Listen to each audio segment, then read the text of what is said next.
Good afternoon, ladies and gentlemen. I'm bringing you on to Mr. DJ Nigga Dave, known as Dave Williams. Get your hands together.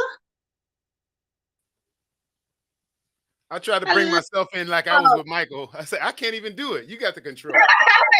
You know what? I really don't know how you all do it or have you bring it on, but you can play it on while I introduce to you. You can go ahead and do it. Hey, DJ Nigga Dave and Hizzy, the DJ for the Michael Collier Morning Show. I haven't said that enough, but congratulations on you getting up there on stage with his class. I heard you did very well. I couldn't see the show. Oh, yes. No, actually, I didn't go do the class. I did a class about 3 years ago. Okay. In 2020, when the first pandemic hit. So that's when I joined the Michael Collier morning class. That actually was the comedy class, but I did the comedy class, comedy show this past weekend, which is Saturday. So yes, and I took off my wig too. On purpose? On purpose. I gotta make people laugh. You gotta make the folks laugh. Like Michael Collier always say, the best way to do it is to get your audience and make them laugh. Make them get them on your side and make them laugh out the gate. Yes, and those who don't know who DJ Nigga Dave, let me tell you, I have a long history story about Mr. Dave. Here we go. Was also, before he was a radio personality. Before he was a radio personality, he was a stunt man. In the movies, we don't know yet. We're going to ask those kind of questions and do in the midst of the interview. But yes, and he's from California, guys. Okay. Okay. Yes. That's Riverside, California. Yes. So, and he was also, now this is something that you all probably don't even know, the vast creator called Vintage, a dope-ass hip-hop performance by Black Drop, Nova Duff, Day One, Lincoln Ray, and guess who was the special guest of KRS-One? So we're going to hear more details about that, ladies and gentlemen. So, Mr. DJ Dave, how are you doing? Did your homework. I like that. I'm always doing my homework. For those who don't say, Bonnie doesn't do her homework. Oh, I did my homework. I did it overnight. Okay, that last minute schoolwork, you got to get in. Yes, that's me. Some people can do that. Some people can't. I have to be prepared like you. I gotta do my homework and find out what the heck's going on. So I think I know what I'm talking about. Right. And you know what? I learned it from the best, Michael Collier, who's my mentor. So yes. He always say you better get your homework done. Yeah. Because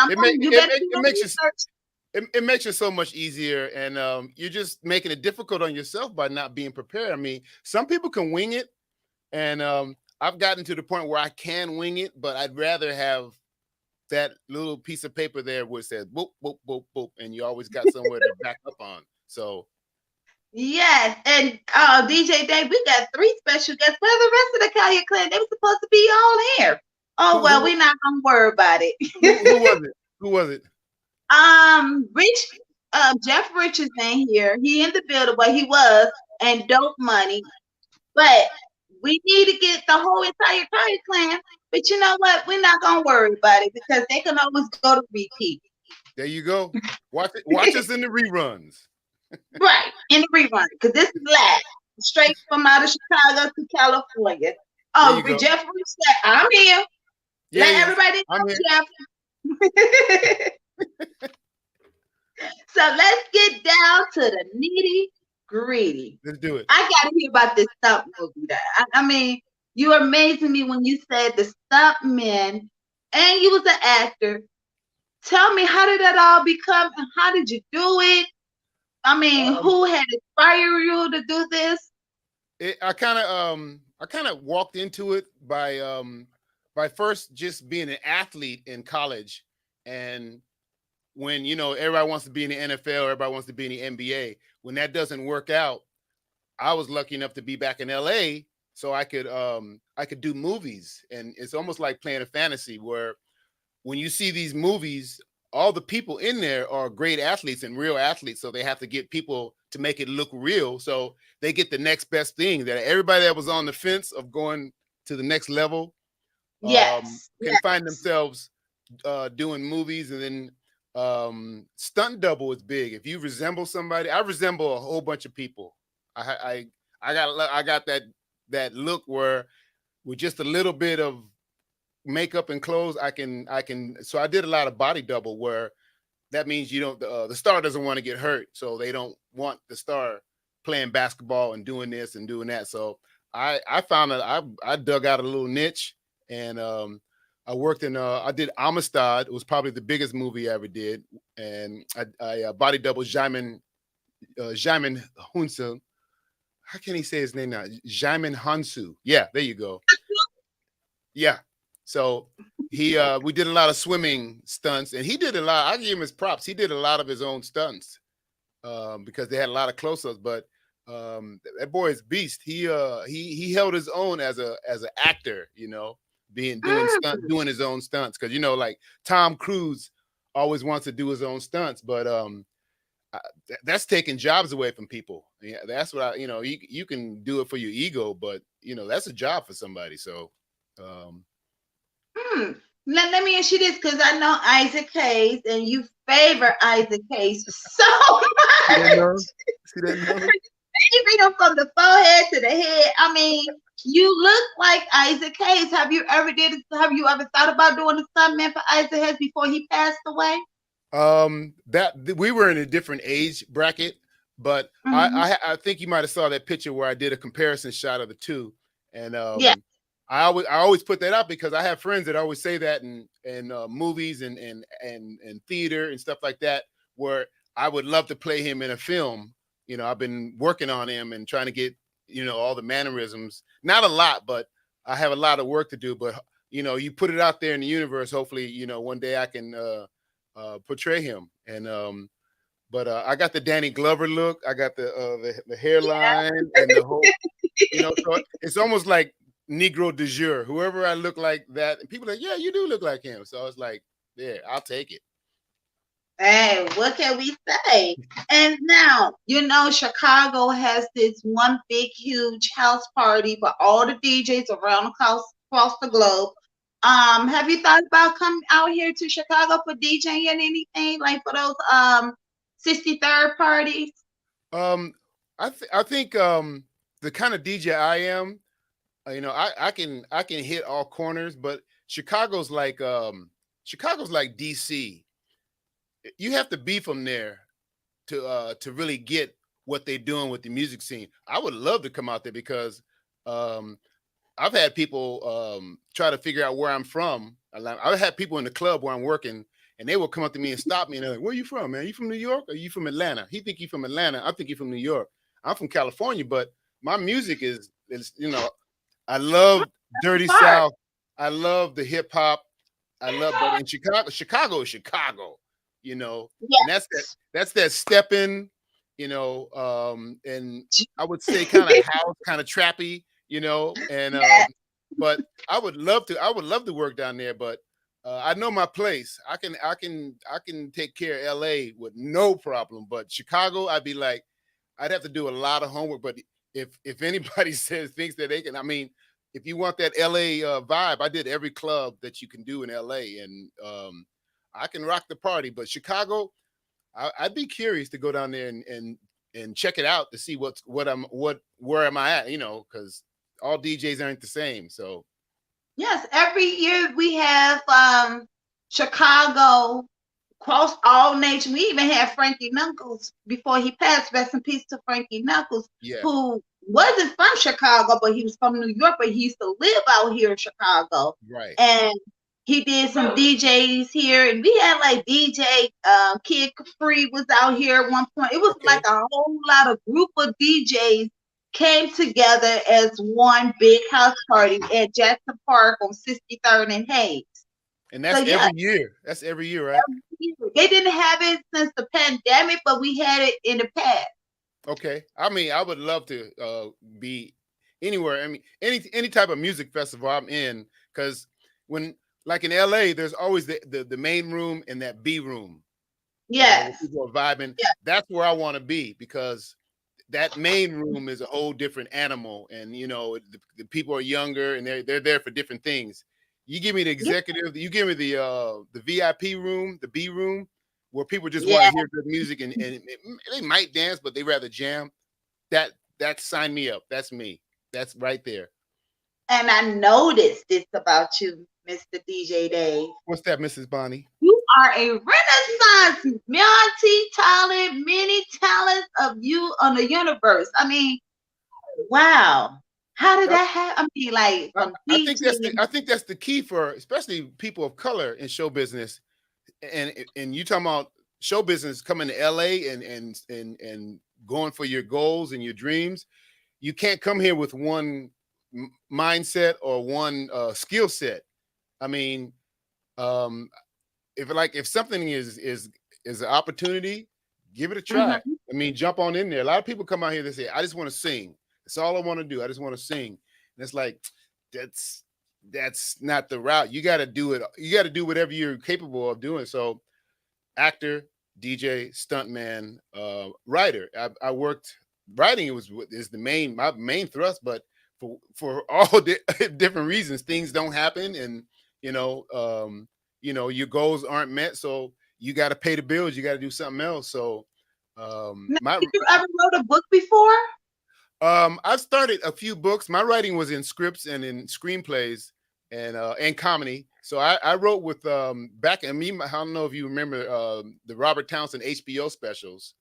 Yes. It was called The Partners in Crime, and Robert gave me my first shot, and I got to write and I got to warm up as a comic. Me and Mike met in comedy at the Comedy Act Theater, like I would say close to 30 years ago. But Mike doesn't always remember. He doesn't always remember that I did comedy. I did comedy. That was like my first thrust into like getting some success and getting my name out there.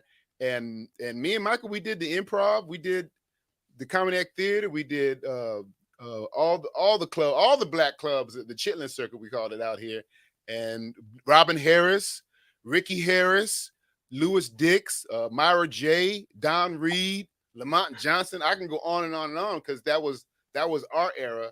And then in Living Color, that led to Damon and Keenan starting their thing with Living Color with all that talent out here. Wait a minute. You know the Wayans brothers? Yeah. They it's like this. You know them when you're around them and you're working with them, but they would recognize, when time goes and people they're like, oh yeah, I know you. He's like, he don't remember my name. He don't remember my name. But I know Keenan, I know Damon. I've shared the stage with them, and in the auditioning process within Living Color, I made it to the final cut. So a lot, it was like the top 50 black or comics in town made it, 50 or 60, and it was a free-for-all audition. I didn't make it, but I put that as a feather, because I made it that far. I mean, a lot of people didn't make that last call. I did. And what's so funny, DJ Dave? That is so funny, because I hit up Marlon Wayans, and I'm like, I want to do an interview with you. No response. I'm like, you know what? I ain't giving up. I'm just gonna keep on trying. I know who gonna link up. Now I know. Yes, we gonna talk afterwards. And it's like, when you get to a certain level, they feel that they protect themselves by not doing something, on a lower key. But it's just like, what is it hurting to talk to an interview? You ain't, unless you're hiding something. Is Marlon hiding something? I don't know. I don't know. I mean, I would love to do an interview to find out. There's 500 of them, so I'm sure you can just run into one of them on the street and just start interviewing. I know we got Kim, Marlon, Damon, Sean. Sean. See, it's like 80 of them, and they're just breeding like rats. So there's a whole bunch of them out there. Wow, DJ Dave. Now, can I ask you this question here? If someone like myself or younger, how can you explain to them, or what is the best advice to give to them if they want to be a radio personality or stuntman, get into movies, what is your best advice for them? Well, for radio, I think it's you have all the tools with you when you have a computer or a phone. So you can start small and work your way up the food chain by just doing it and practicing with your friends and practicing interviewing people off even off the cuff, off the street. And or you start a podcast. I mean, this is exactly what you do. You start a podcast, start grinding and start calling folks up and say, hey, I'd like to interview you. And 20 no's and then 3 yeses, and then there you go. But with acting, it's the same thing. You got to start acting, even if it's on the community level, junior college, or just being at a theater, joining a theater group and just diving in, and just make it. You got to make it happen. That's all. You just got to make it happen. Wow. And when it comes to writers write. So right now I'm not a writer because I haven't been writing. So you're only a writer when you write. So if you want to be a writer, start writing. I write things down. You know what? I didn't wrote 17 songs in my sleep. So I'm a writer, and I know exactly what you're saying from that, because I wrote poetry when I was 5 years old. And really? Then I stopped for a moment. I stopped for a long time until I got into my high school at the age of 16. I was a sophomore over here at Parlance Dunbar, because I'm like, let me find out who Parlance Dunbar is. And, because I always wanted to go to the school, and now I went to school. So now I'm doing my research. There you go. I'm like, oh, you the poetry too? And then I started reading poetry, writing out what they were saying, just in case somebody asked me do a poetry for them. And then when I was at work, I was writing poetry down. And it was like, oh, you a poetry? And I would have had it, but I went to the shows, but only thing has stopped me, I was too young. Young. Yeah. But I mean, no, now it's like with the poet slams and these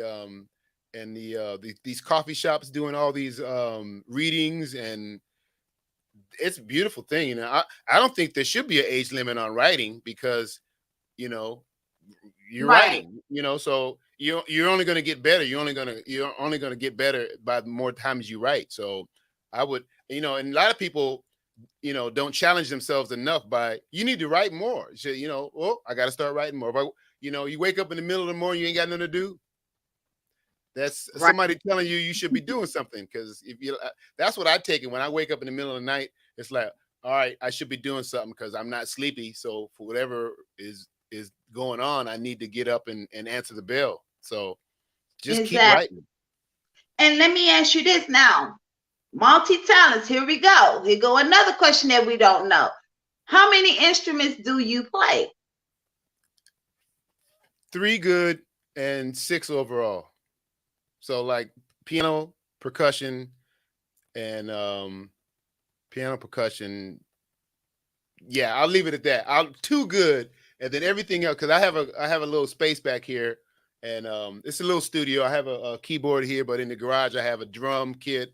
I just got a conga, and I have a bass guitar, and I have a rhythm guitar, a bass guitar and a rhythm guitar. So when my people come over, we hang out, and we can jam. That was the whole idea of having that, because I play a few instruments.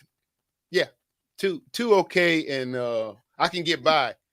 I can get by without making people look at me, but like going, what is he doing over there? Now, do you play by ear or you read music? And I did my research for the ones that say, do your research. I have done my research. I did my homework. I can read. I can read piano, the basics, but nothing all elaborate. But I would say more by ear, because that's the way I used to. But I did take lessons as a kid because it was mandatory in our house. We all had to take piano lessons. So if I looked at it hard enough, it would take me a little bit to figure out. But something simple. I couldn't do something crazy over the top, but I can get by. I can sneak by. I'd be like, all right, let me throw the C chord in here. Oh, they didn't see me. Right.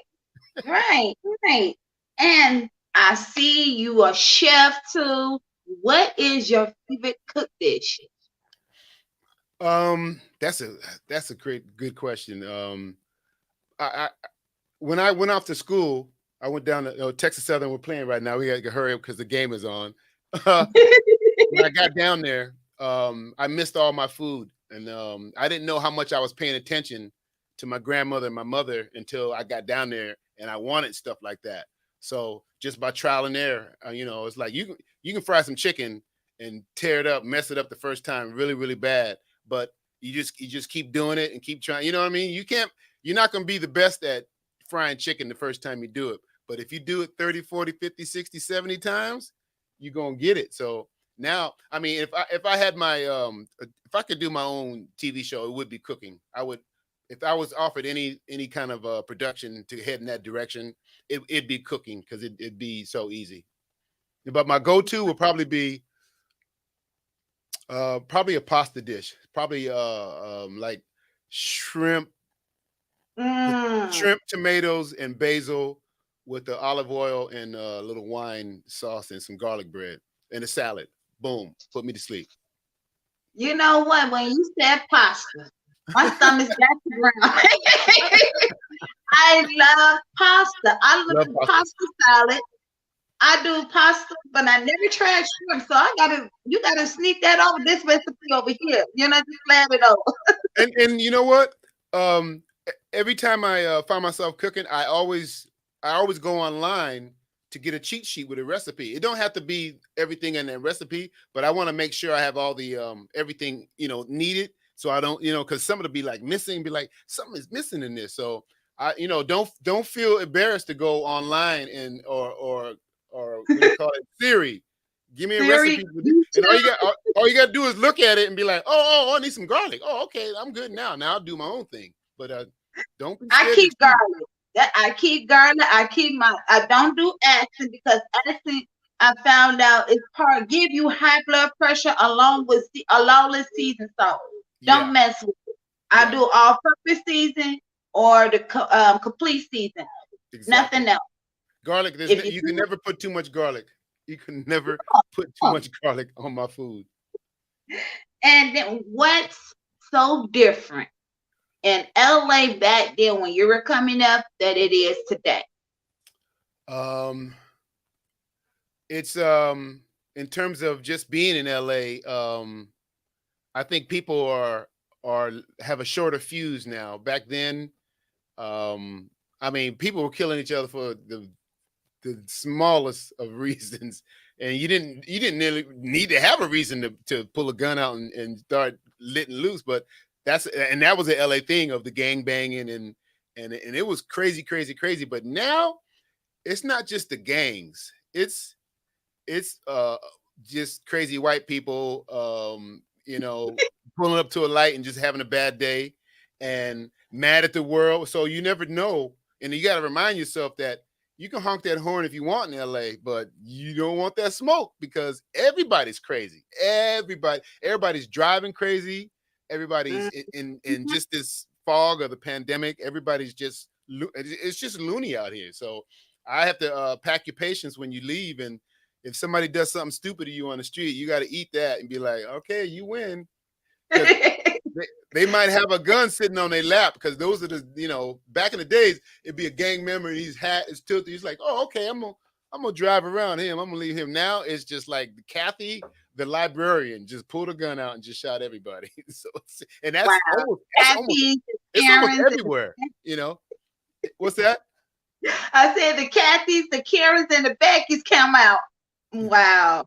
Cool. It's just lunacy out here. So the gangs have kind of settled down a little bit, but every once in a while we get a spike, and it's just like, especially after the pandemic, everybody's been inside all that time, and they got all those extra bullets. Bullets cost a lot. I don't know where they get. I can't find no bullets. You can't even buy no bullets no more. I can't buy a gun. I don't even know.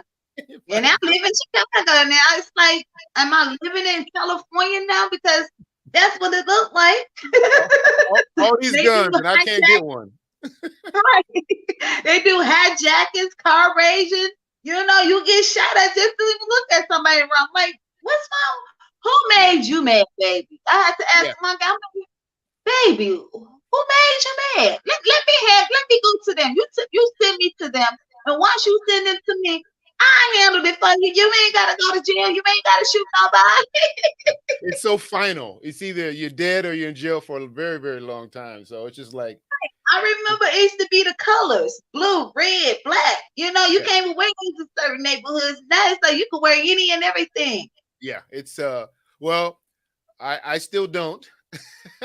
It's like I keep my color palette into mauves and sandstones. Now I gotta get back to the movie now, because a lot of people don't know that you're a stuntman. So I gotta ask this question. What movie, again, what movie did you love the best, or which one you didn't dislike the best? Didn't like Uh, it, just hated it, didn't want to do it. well, What you mean movie did you the total outcome of the final project?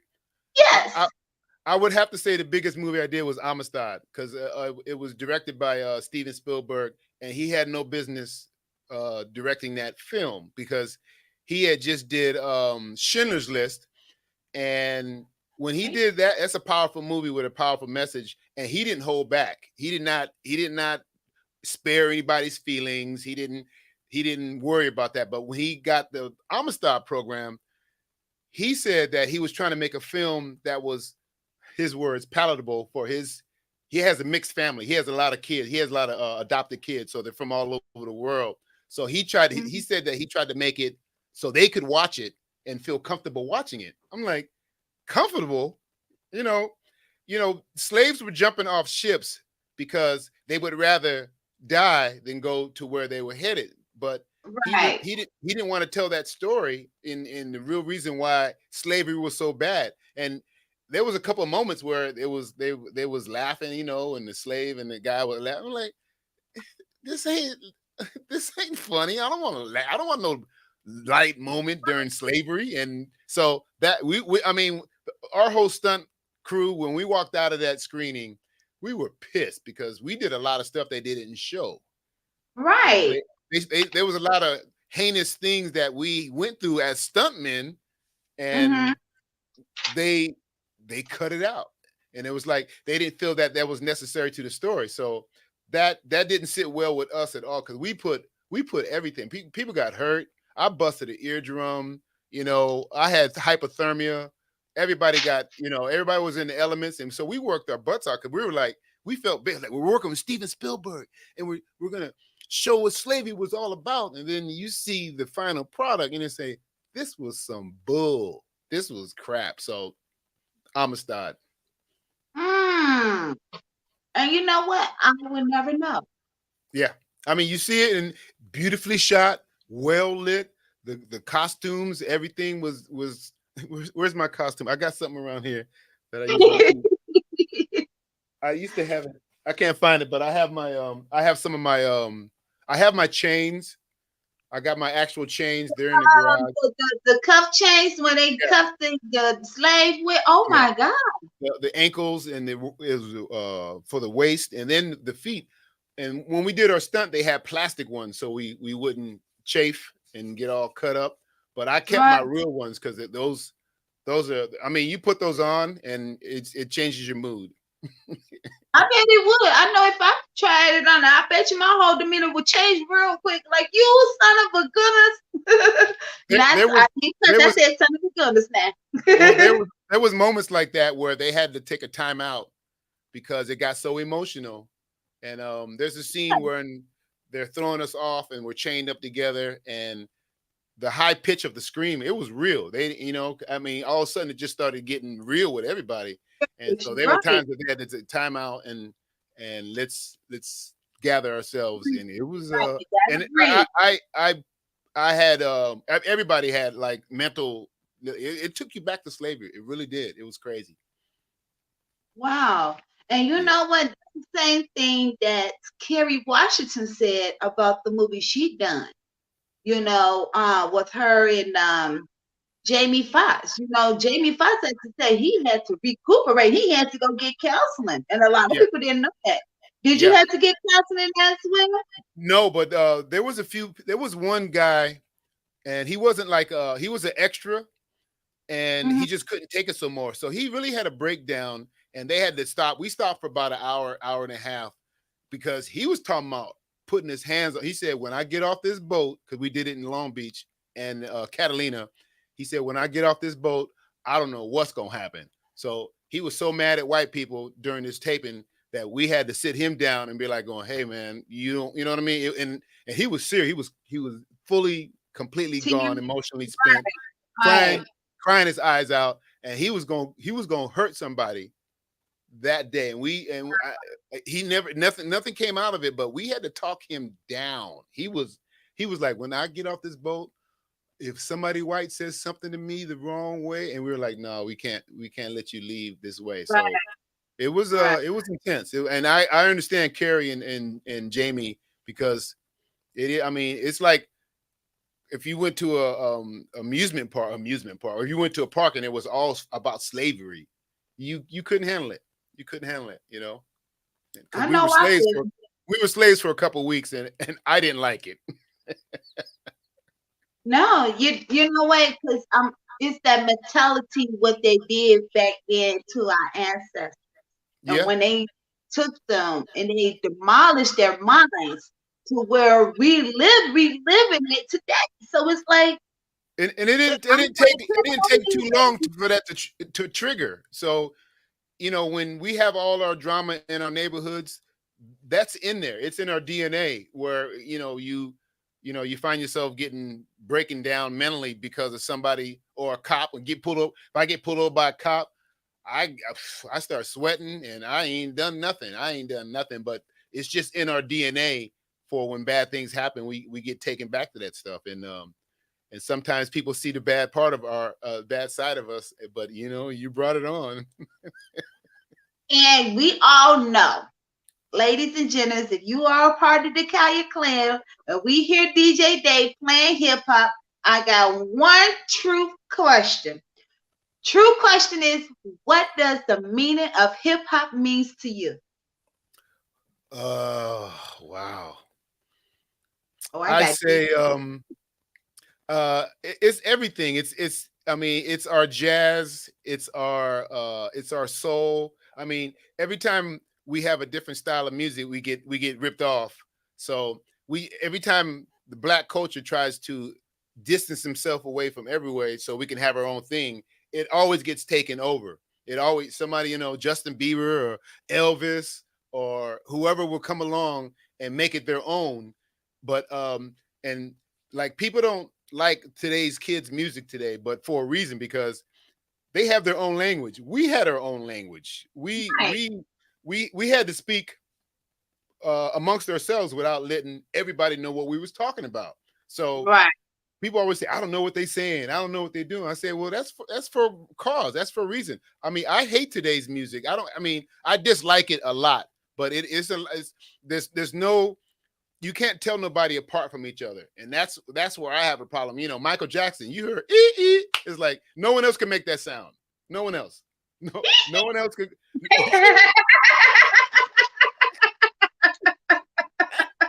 That part, see, and it's just like, Right. Like a lot of people can't do Cardi B. and now Billie Eilish is doing it, and I saw Right. the other day where there was a model getting her finger getting the hair done on the side of her face. Her What they call on her edges. her edges, and they gave it a new name. It's like Bo Derek with the braids. It's like going, Bo Derek did not invent the braids or the. Come on, stop it. So every time we try to distance ourselves away from make it our own, they come Yeah, back and get us with Elvis. they wound up taking ours. They didn't invent it. We invented, so it's Yeah. okay. Breathe. Who saw? Now, did you went to Belgium? Did you ever find that ticket to go to Compton? And you was like, I ain't trying to go to Compton. That's the wrong neighborhood. Well, you talking about my trip to Beijing? Yes. I've been there twice, and I have a cousin. He actually was just over this weekend, and he lived in China for over as a English teacher for over 20 years, and he would fly. He would meet people that had black clubs and businesses, and they would fly me out to DJ, and it was great because Chinese people who like hip hop, they are all in. You know, I know. they changed their dress, they cut their hair, the dancing, and the whole thing, and they laid it out for me. That's the one time I was a celebrity. I was a celebrity for the times that I went over there because they take it so seriously. So I had my sister with me, and if you had an entourage, you had black people in it. You walk into a restaurant and there's a couple hundred people in there, you shut it down because if there's a black folks in a group in China, and next thing you know, they're taking pictures. They want to touch you. They want to physically touch you. They want to take pictures all day. If you start taking pictures, you're going to be there all night long taking pictures. So the culture is real, and that was I wouldn't go back. I'm never going back to China. There's too much. My culture has been taken away. Love, you know what? That's one place I would love to go to, but I won't eat their food. I want to eat their McDonald's because they McDonald's. No, the McDonald's is just like here. It's just as crappy here as it is there. But their food is that's what you go for. You go to Thailand, you go to the Philippines, you go to China, you go for the food. The food. But I'm not eating no duck. I'm not eating no dog. I ain't eating no cat because I seen it. Tyrese went out there to Thailand and he said, "What in the Jesus is this?" And I said, "What's the matter, Ty?" And Tyrese says, "Look at this food. Look at this food. Look at this food." And not only Tyrese said it, but Mr. Gross said it, Lance Gross. He said, I'm not eating this food. No. No, the food is big over there. And I'm a foodie, so I learned a few things over there too. Because I mean, like the Korean, you get the barbecue at your table. Yeah, you done that before? That's one of my favorite. There's a lot of what do you call it? Hibachi. The hibachi. The South Korean influence in China is big, so you get to cook your own food and you learn a lot. I mean, when I was there, I just said, take me away, Calgon. You guys order whatever you want and I'll eat because I'm so hungry that I'm gonna eat whatever and it worked out. The food was I didn't eat no cat either. I didn't eat no dog or no cat. Now I'm gonna right. I ain't eating that. You man can't giving me rabies. No, you can keep that. I'm not eating nothing with a face to it. I eat oodles and noodles all day. Just give me the noodles. Roman noodles I will eat.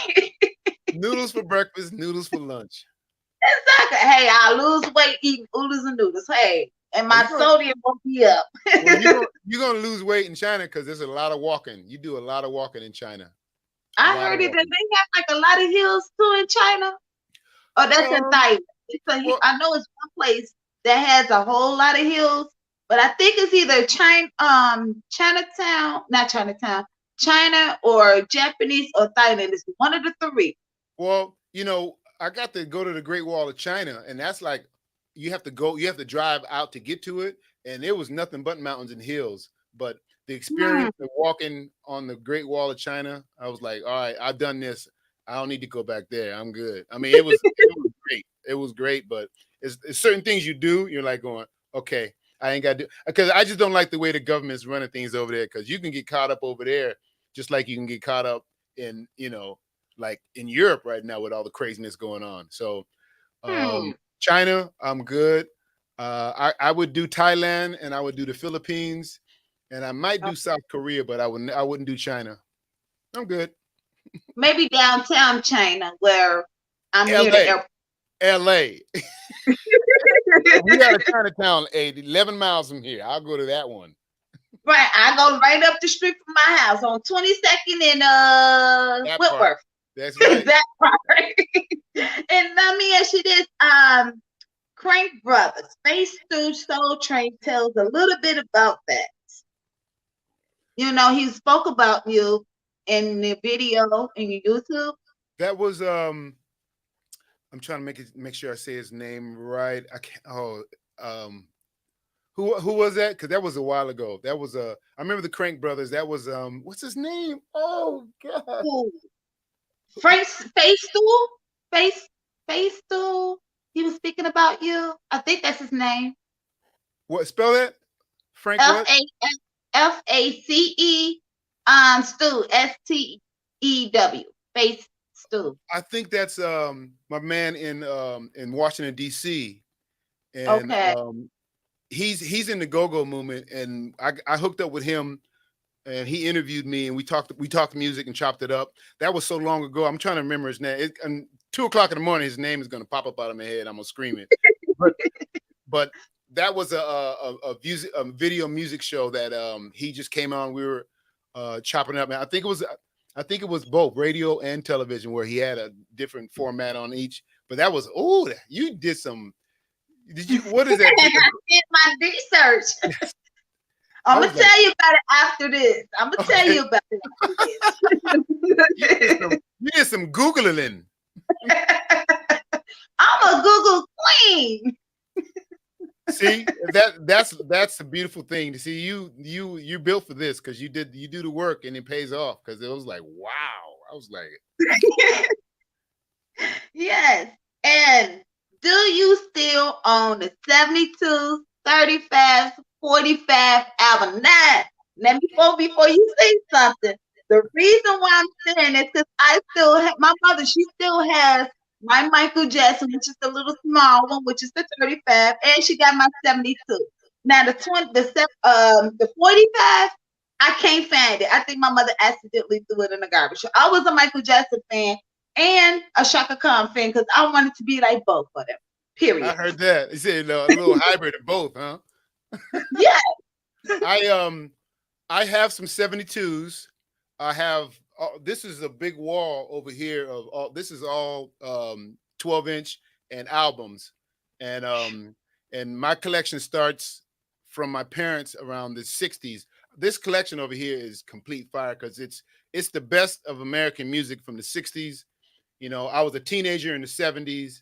I was a professional DJ in the 80s and 90s, and now today's music. So I have a little bit of sampling from each era. But and then there was a time when if anybody ever passed away, or anybody that had like had albums, they would call me up in the middle, and I say, hey man, Uncle John's gone. I mean, he'd want you to have them. So it got to the point where I had to stop accepting records, because I have no place for it. But what I did is, now over all the years, I combed out all the good stuff that's in good, in good shape and no scratches, and then I sold the rest. And I sold a lot. But I have my record collection. I'll put mine up to anybody, and like you can see behind me some of my favorites. Those Dr. Dre, there's Talking Heads, Dr. Dre featuring with Tower Power, Ice Cube, NWA right next to Dr. Dre. So yeah. And, I know my Prince. There's Prince right here. There's Biggie. Yeah. That's Gil Scott-Heron and Michael Jackson. And that's my aunt right here. Let me see. That's my aunt right here who released the album. My aunt is, you might want to interview her. She's been in everything. Every woman there. Well, you're gonna inbox me her when DM me with her name on there, so I can be able to, do my research on her and as well. Like I said, I'm a Google queen. There you go, Google queen. Now, how long and what age did you start DJing? That's the last question until I get to these comments. Okay, that's good. That's a good question, because I've always wanted to be. I was always a DJ at heart, because when my parents were throwing parties, back then they would just take a stack of 45s, and it would drop, and then the next one would drop, No, that's how old we are. I am, and Right. but even I understood it then that it, they would argue, and parents would be in there, and they were like, "No, you don't know nothing about this. I'm gonna do this," and it'd be like a stack of about 20 little 45s, and that was important, as important as the food. So I've always had the bug. My dad was an audiophile. He had all the equipment. I wasn't allowed to touch it, and so when I finally got a chance, I got my little closing play.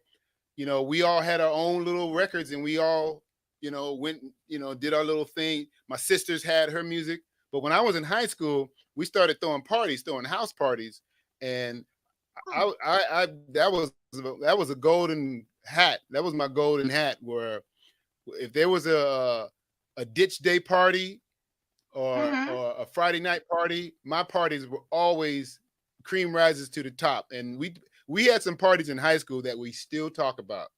They still talk about them parties. And I was DJing there. I DJ. Go ahead. I'm sorry. Go ahead. No, I DJ'd at our prom. I got the DJ junior senior prom. I was the DJ, and then so then when I got to college, I met a few guys that were really into DJing. They let me. I finally got to be able to touch 2 turntables at one time. Tony T, shout out. And yeah, so probably junior in high school. DJ. And then but when you remember we used to make cassette tapes. We used to make cassette tapes, and you fell in love with a girl. You had to make a little tape for them, and you had to tape it off the radio. You had to have your pause ready. That was real. I got cassettes here to this day. I got cassettes from the 70s and the 80s. And when you say Tony T, is that Tony Terry? No. Tony T Ski. Tony T. He's out of Brooklyn, and he was like the big DJ when we were in Houston, down in Texas Southern. And I always thank him because he allowed me. A lot of people are like, don't be touching my equipment. And Tony allowed me. He's like, yeah, go on in there, do your thing. I was like, really? He's like, yeah. I was like, oh, I was like, all right, let me get on in it. And the first time I got to touch, I'm like, this is what I want to do. Yes. And was that Crenshaw High or was it Richmond? Who, me? No, that was in Riverside. Riverside? John North. J-Dub, here you go. J-Dub. J-Dub. Okay. Because I'm John always, Wesley North High. Yes. You what? John Dub. No, it's a hi, everybody. Because I'm a big fan. Crenshaw High as well as Richmond. I mean, I was like, oh, if I ever go to California, that's the school I would love to go see. I know they might be in the hood. Until you get there. No, it's I mean, people come out here and expect one thing about the hood, and they're like, hey man, take me to the hood, man. Let's roll. I'm like, nigga, we in the hood. You better be careful, man. These nice houses and these green lawns will get you twisted up because it's like this is a bad neighborhood, and it's like it can be. It could be very threatening, but it's just like it's hard to see because it's so beautiful out here, But it's just like you can roll up Crenshaw and the houses in that neighborhood. You're like going, this is a crazy neighborhood. It's like get pretty crazy over here. Wow, it's just like here in Chicago. Well, I'm gonna read up the comments and you will see. Dope Money said, Bonnie. Jeff Rich said, hello, Miss Bonnie. Rich said, Mr. Atlanta. That's Mr. Atlanta. Mr. Atlanta. Oh, you in the A. I'll be there in probably a couple more days. Jeff Rich, hello. He said, what's up, y'all? I am here. My godmama Roundtree said, hey, Bonnie. Hey, godmama. Come on, Atlanta, Georgia. And Bonnie, so far it is one of your best interviews. He's celebrate. On each question. Thank you, Rosamay. You gotta elaborate. You gotta have multiple talents for LA. Yes, you do. Because if I'm coming to LA, first thing I'm gonna be looking for 2 things in my lifetime. I want to say acting, getting somebody's extra because I want to get paid. Right. I'm like, nigga, that you gotta get paid. Pay Got me. to get paid. And I also want to work with people in as far as my music industry. So I am into multi-talent as well. So yes, and Don't come here with I'm gonna be an archaeologist. You got to come here. You got to be a geologist, a gemologist, and you got to get don't come here with that mindset because it just worked out for me because if you work on one thing hard enough, you'll get good at it. If your repetition will get you there, then once you master that, then move on to something else. But make sure you master that one thing and then move on to something else because like Michael got 10 careers. Right, I'm gonna come out there and I'm gonna do my footwork and see if I can know where are you from. I seen that dance from somewhere. Yeah, Chicago. Chicago, stepping. And Rosamay said, "You are so funny. I love to see you do more comedy." Yes. Rosamay sends me notes after every show. Yep, and Jeffrey said, "Hello, Roundtree." Yes, we all doing a woo woo woo. This is the Bunky Bump baby, the chicken. They're doing the chicken dance. Man, I hate that chicken. If you ever hang out with Michael, say I'll have lunch with you, but don't bring that chicken because he will bring that chicken and he will squeeze that chicken every 12 seconds for the whole time that you were together, and it gets really annoying. You know what? Let me tell you something. That's why I said the chicken can't find itself. You either want to bark, you want to sound like a cat. The chicken can't never find its voice. Everything goes. Oh God! What's the sound? It's honking now. It's honking like one of those little fire trucks. If you look in the dictionary under annoying, it'll be Michael Collier holding that damn chicken. That's what it's all about. That is some good advice, DJ Dave, where you were speaking about, terms of how young people or the best advice for the young people or for us, or thank you. Jump in with both feet. Go run at it and jump in there. Yes, and great advice, DJ Rich say also. Doing a lot of research helps also research the people that you're interviewing. Yes, that's some number one key. Trying to get Michael to do that, but he refuses to do that. I wish he would just, he was like going, really? You was in that? It's like, yeah, man, why don't you Google? I'm a Google queen. I'll look up something like, I'll look it up. I don't know a couple times a day. I mean, I would be like, yeah, what? Like tomorrow, I'm doing a thing with Joe Torre because I do my radio show over Dash. So I'm bringing Joe in, and I was like, I wonder what his middle name is so I can mess with him. I was like, so I Googled it, and it's like, Joseph Pierre Torre. You in trouble now. Yes, I forgot about Pierre, but you know what? You hear a lot of that if you have not watched the Snowfall. I'm sorry, that's my cat over there. You said Snowfall? Snowfall. She's not Snow Bunny? Snowfall's my crybaby. He's a crybaby. He wants some attention. He wants some attention. Not from me. He wanted from his little sister, so we had to block his little sister out. We ain't trying to have no kittens over here. Better put some duct tape over that backside or something. You're gonna have kittens all over that place. Oh no, because Snowfall, we trying to find him a home now. So no, stop hollering at me. I'll be in there with you in a second. Now you can't have company. Your sister can't come. You got a little saxophone like Michael does to make the cat go. I knock, and when I knock, they come. I do not. This is awesome and very impressive, DJ Dave. Thank you, and Shaquana is here in the building. What's up, Bonnie, in the chat? Tim. Oh my God. Blessings to you all. Woo, woo, woo. Mafuki, my man. Oh, that's how you pronounce his name. I always call him Tia. I think it's Michael. I'm going off Michael's pronunciation. You'd have to ask him. Tabu Mifuki. I know the last part is right. Tabo. Okay. It could be Tabo. I mean, Whoa, whoa, whoa. right. And oh wow, we can see it all here. Yes. Hello, Israel and blessings family. Yes. We are all we here. We here. This is family workout now. That's how we do it. And make, oh yeah, you just made Rich hungry too when you was talking about the oodles and noodles, you know. I Oodles and didn't. noodles is my favorite. I made sure I didn't eat. I can't do stuff like this when when I've eaten. So I Right. made sure that I didn't eat, so I could, you know, you gotta be hungry. You never go to a job with food in your stomach because you're a different person. So I make sure, like, now I'm hungry. I'm ready to go in there and flip something over and put some cheese on it.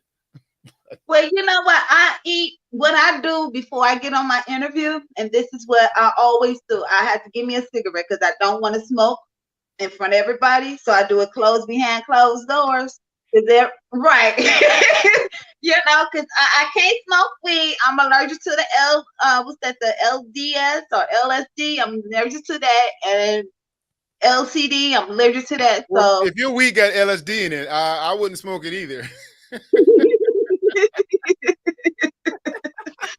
you know, I can't smoke it with all this that influencer because I'm allergic to it. I found out I can't smoke weed. That's a bummer. I'll pray for you. I can smoke it, but it cannot have nothing in it. Well, It that's cannot the have whole nothing point. in it. That's the whole point. I mean, I can't. I mean, cigarettes have just been like. I mean, some people have that gene where you just can't. I can't even be around it. If a car is in front of me and the person's smoking and they got the window open, I'll change direction. I say I can't be behind you. I'll either fly by them. It's just like. Well, when I come out there, DJ Dave, I'll be sure to not to smoke around. I go out into the dorms and smoke it there, you know, outside the dorms, and then when I spray it down so you can't smell it, I'll make sure I air myself out. Put some of that little instant oil on the car, you know, that car. You put it on the car and you put it on there. Like, dang, you smell like new car. A new car Mm-hmm. smell. Like, rub that thing in. What's the little Christmas tree rub it on you? So you coming out, Ashley's coming out. We're going to have a Call Your Clan get together when everybody gets out here. Yes, and Tip says blessings to us all. Kanye Clan said up, woo woo woo woo. Rosa May, she had the little, she because she did that because movie talked about Amistad, you know, and I love that movie. I mean, even though it made me cry, I love that movie. I swear I do. Yes, the Amistad. If you haven't watched it, go watch it, and then you'll cry afterwards. And hopefully not go out and go on a killing spree, because that's what it made. Right, we don't look. We're not trying to say go out there and start blowing up everybody you see. Don't blow up them cameras, you know. Leave them crater cameras alone. Well, if you do, give it to ones that deserve it. Don't just do it all willy-nilly. Make sure they get their dues. Right, you know, make sure they call the police, and then that's when you do it. You know, them cameras, them Becky's too. You know, Becky's and cameras, they come together. They like, oh yeah, this is what they do. And don't forget about them Sharons. Come on, Sarahs. Sarahs, leave us alone. That's all we want. Just leave us alone. Walk away. Walk away. Just leave us alone. We human just like y'all. And I tell them, you bleed like I bleed. Now, what else? What else can we talk about? We could talk about sports, man. Let's talk about sports. Let's talk about the Bulls. How bad they lost last night. You know? Lakers are right there in the same boat. They crawling through this year. And talking about, someone said that they were playing. What's that? LA Lakers. Lord, please let the LA Lakers win this year. I don't want them to lose no more. In your name, Jesus Christ, amen. Amen. What she said. It don't look good. But I tell you what, I'm good with it, because during the pandemic, I prayed to God. I said, just give us this championship and get me through this pandemic. And so in the last 18 months, we have a baseball championship, we have a football championship, and we have a basketball championship in 18 months. So, boop, I'm good. I'm good. Can't have it all. Moving on. Can't win it all, but we're gonna win it. We gonna win it. Look, I'm done with the Bulls. I fired the Bulls. Matter of fact, I got rid of the Bulls back in 1999. That's when I got rid of them. Whoop. See, they should never got rid of Bill Cartwright because Bill Cartwright was on it. He was on it. He was on it, but they should never got rid of Bill Cartwright. So when they got rid of Bill Cartwright, they got rid of me. So hey, I'm with Bill Cartwright and John Paxson. So I'm with them now. I barely know our coach's name. I mean, we have a coach just in theory, but you got to have a dynamic person to be a coach of the Lakers and the Chicago Bulls franchise. You just can't be no run-of-the-mill person, you know. So you get what you get dealt, and I'm good. I don't care. We got 13 championships stacked up there somewhere. So somewhere in between line, and that's with Kobe Bryant. Yeah, can't never leave about Kobe Bryant now because we had John Paxson, we had what's his name? Scottie Pippen. Because if it wasn't for Scottie Pippen, let me tell y'all people, if it wasn't for Scottie Pippen, it wouldn't be no Michael Jordan because Scottie Pippen was the one that hit that. Okay.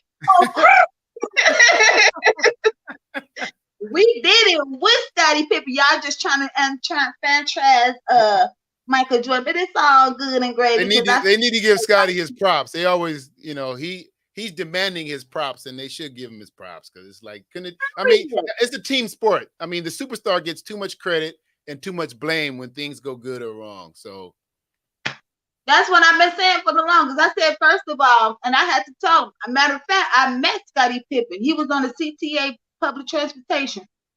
All the time I said, excuse me, I'm sorry, but aren't you Scottie Pippen?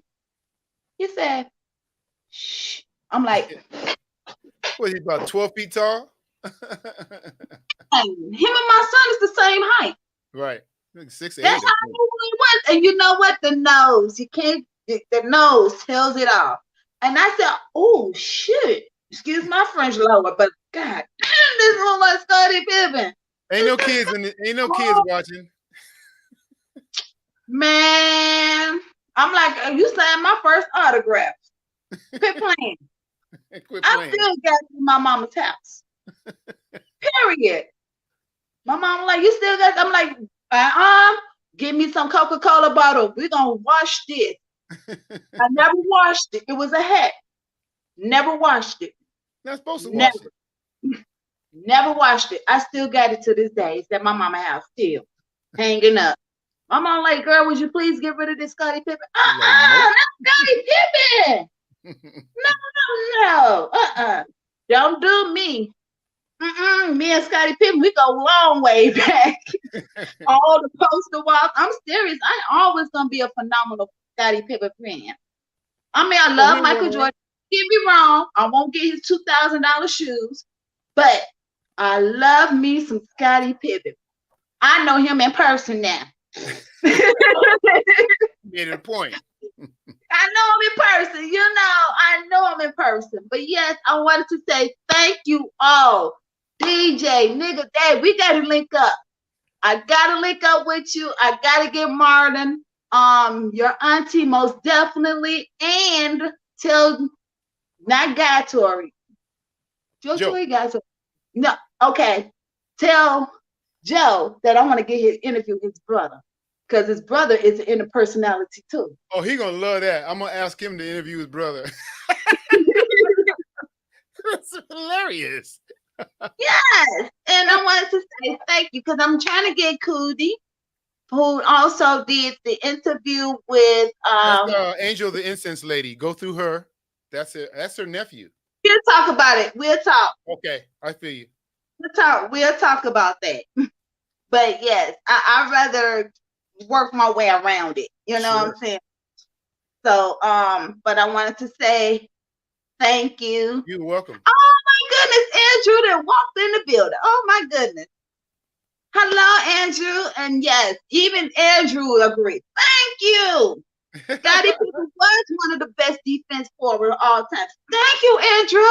Chef Andrew need to make a Scottie Pippen chicken sandwich. There, that's your assignment for today. Ooh. He said, I need that. I will get Scottie Pippen on here too. I'm trying to get him. So hey, you make him it's in the universe. You see it? That's no, you're absolutely on time. You can always go back on a replay. I want to thank DJ Nigga Dave, aka DJ Dave Williams. Oh my goodness. Oh, and you can play your music now. I'm gonna sit back and I'm gonna listen. Right now? Yes, let's do it. I will put some music on and leave. No, you know what? The music that I have for the show, it has to be. It can't be anything jamming because it'll shut you down. So I can't play any trademark music. So I mean, but I am. You're the first to hear this. I am going to have a show where we can do this on link and everybody can chime in, and then I could play everything. But if I play anything decent right now, it's gonna red flag you and probably block you. So it ain't worth it. So next time we'll do some music. Yeah, we ain't gonna worry about it. And plus, I'm starving to death. I'm starting to see spots. I need some food. Now we don't leave you to eat. We gonna make you eat right now because I don't play that. DJ Nick I had a bowl of Cheerios earlier today, and that's it. So that ain't enough steam on me. I need some. Oh, did you try the Cheerio? Not the Cheerio. The honeycomb. Mm-hmm. Honeycomb got a bite. They got the snack bites. Yes, right. It's like I'll just keep one in my pocket at all times. There you go. Had it in, put it in the school pocket, you know. But thank you, DJ Nigga Dave. I wanted to say welcome. And it's this is a pleasant history known to be made. Thank you. You asked questions I wasn't even expecting, and it showed you did your homework. So kudos to you. And I'll see you tomorrow morning in the Call Your Clan. Y'all chime on in. Be up bright and early anyway. I'm early bird. I'm early bird. I overslept this morning. I woke up with 4 minutes left before we were supposed to start this morning. It was hilarious. I was like, we had the spring forward with the hour, so I lost that hour. Well, you know what? See, all that clucking that I heard a couple of days ago from the chicken, it kept me up. So they were running around like crazy and they hit the security codes. I had to call Andrew for it. So hey. All right. I'll see you tomorrow morning, dark and early. Yes, and my dog is over here attacking me, so I gotta put him down. All right, love you guys. Bye. I forgot how to do it. Push one of them buttons. Because I gotta say the ending words. Matter of fact, while you want to hear, you can stay on. Ladies and gentlemen, that was DJ Nigga Dave. Once again, I wanted to say positive mind, positive energy. Don't let nobody take your joy away from you. I love you guys. Good night. Have a nice evening. Namaste. Wait for that button.